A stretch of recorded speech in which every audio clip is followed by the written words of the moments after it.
Растопила камин. С трудом, правда. Сколько? 2 года не топила? Но в том году зимой не топила.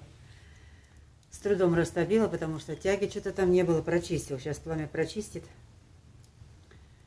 И вот потом закрою. Закрою его, у меня вот такая вот есть черепица, или как она называется. Закрою, и чтобы не пожирал дрова так камин, потому что, ну, он открытый, видите, да? И он, конечно, это все, если вот эти вот кучка дров над закрытой дверью и при открытой заслонкой можно было бы хватить на часы, то у меня на минуты. Вот будем греться, слава тебе, Господи, потому что сегодня пришла с работы, и уже все, уже нет, камин мой электрически не помогает. Нет, он, конечно, помогает, если 3 линии включить, конечно, но это потом платить сколько, да, денег за электричество. А вот так дом прогрею за 2 дня, вот сегодня до ночи потоплю, завтра в субботу, когда приду с прогулки, даст Бог, если встану, все хорошо.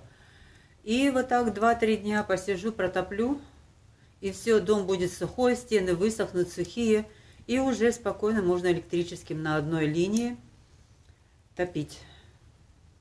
Ну, как-то так. Но зато на огонь можно смотреть часами, правда, ребята. Надо сейчас подкинуть, пока не потух.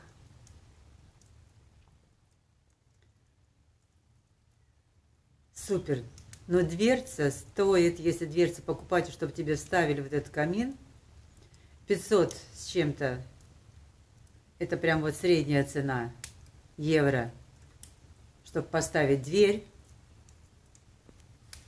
Но еще, чтобы кто поставил. Так что пока...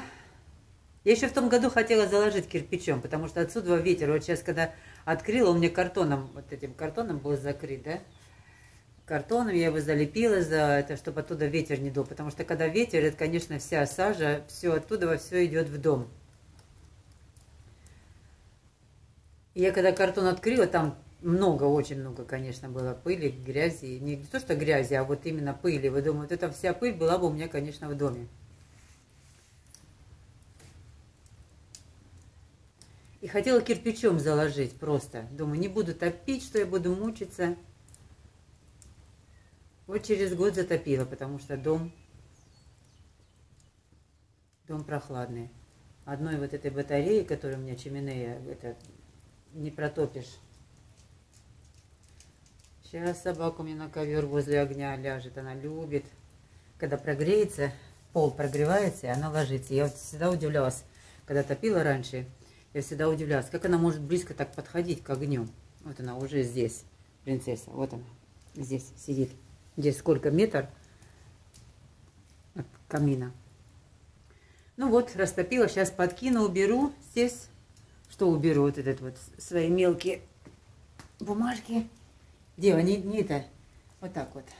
Не, я думаю, не растает телефон. Давай подкину, подожди. Давай подкину. Это вот подкидывать можно, она хорошо разгорает, но пламя потом от нее.